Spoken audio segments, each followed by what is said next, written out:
Hello, welcome back to another episode in A Spiritual Ascension, my own 5-year journey, where I'm telling my entire story of my ascension journey from 2020 to 2025, what happened before, and what has happened since. So when I left off, I had made this decision. It was kind of like inspiration to go back. And I don't know what that the reasoning was. Maybe it was like a final closure that I needed to do. But it was also this thing of like, did I make a mistake of going north? Like, was I supposed to go? Like, because nothing seems to be working out there since I left New York. And I went and I retrieved my mail from my landlord, and then I went to Target. I forget what I had to get. And I'm kind of sitting in the parking lot there and trying to kind of just figure out my next steps.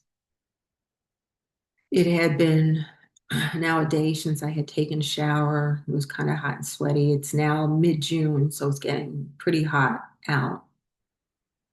Sitting in my car, kind of under the shade of a tree, and trying to wait till I was going to leave around 7 o'clock. But then I'm like saying to myself, you know what? I don't even know if I'm supposed to go back to Maine. Like, why don't I just go out west somewhere, like be adventurous and just go somewhere else?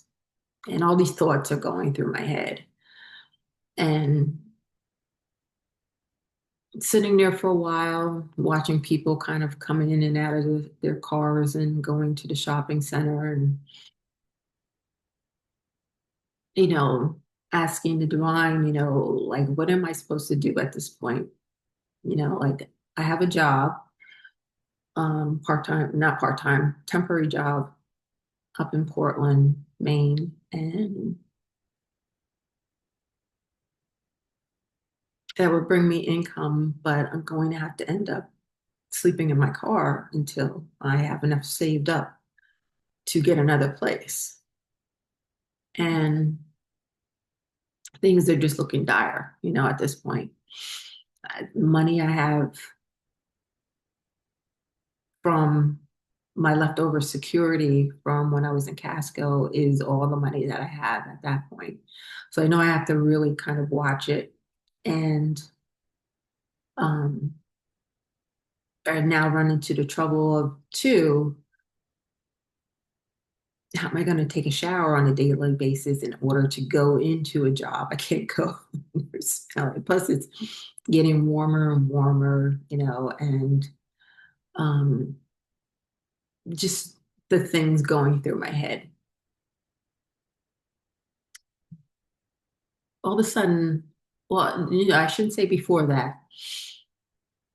I had lived up in Westchester County um, before I left New York to go to New Jersey. And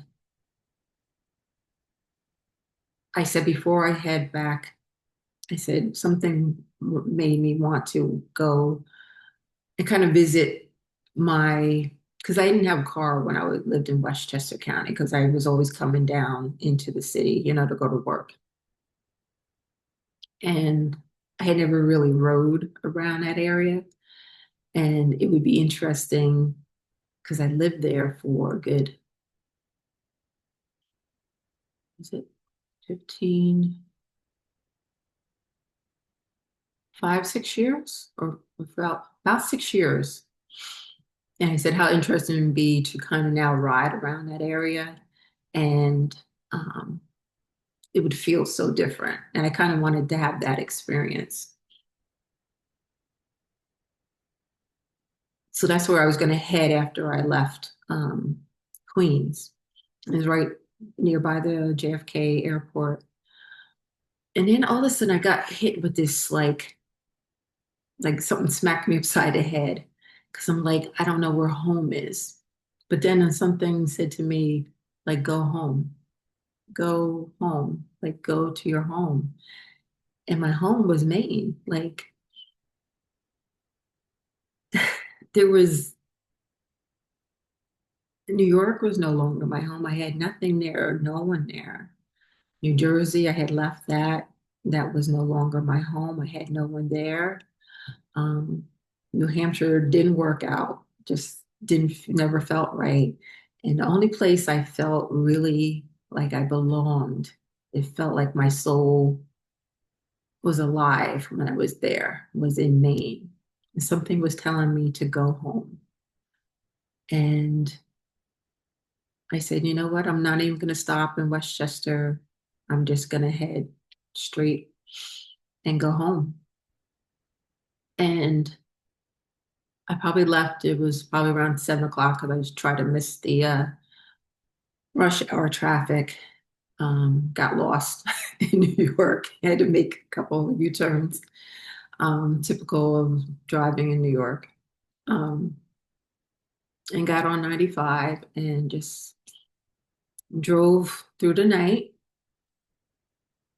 through Connecticut, got to Massachusetts and started to get tired. So now it's around maybe like 1 o'clock in the morning.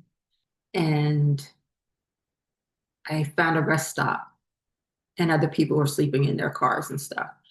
So I said, let me, rest for a while. So I think probably stayed there till like around 4 in the morning and got some sleep and then got back on the road.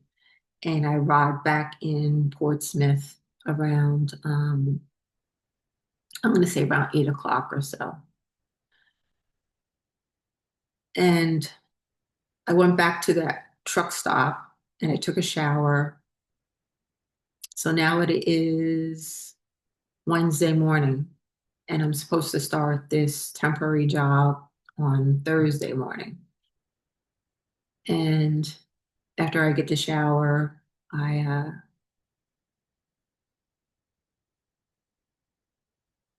oh, you know what? I got to back up and say something. Did I do my time? No, I didn't. When I was still in Casco for those 3 weeks, that I had found, a room to rent, I started getting like really bad ear pain.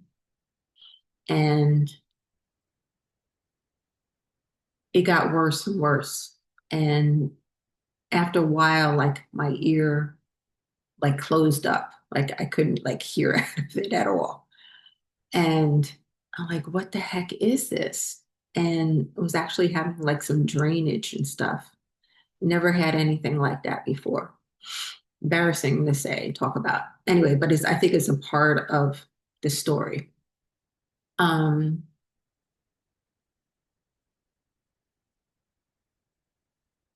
so on Tuesday, when I got back to Portsmouth, I took a shower at the truck stop and I was heading back up Route 1, Maine, and I stopped in Wells, kind of just to have that, that look out at the beach again, look out over the water that I had experienced, some weeks back, and sitting there for a couple hours before heading back to Portland. And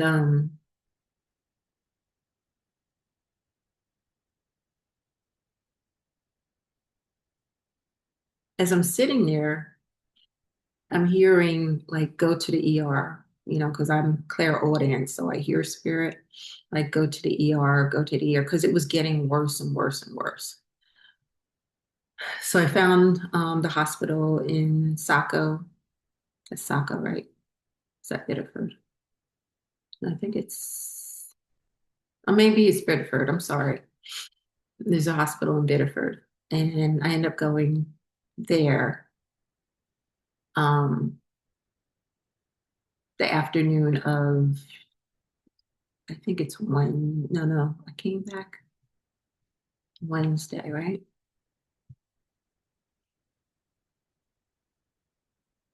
So they took me pretty quickly, and she just said, "You have swimmer's ear." And I'm like, "How did I get? I haven't gone swimming or anything." And it was like really, really painful, and like my whole ear, like I don't know, the gets swollen inside your eardrum. So I could not hear, like it closed up. So I could really only hear out of this ear. And she said, prescribe me some drops to put into my ear. It was a holiday. What holiday was that now? There was some reason that the pharmacy in the hospital was closed that day.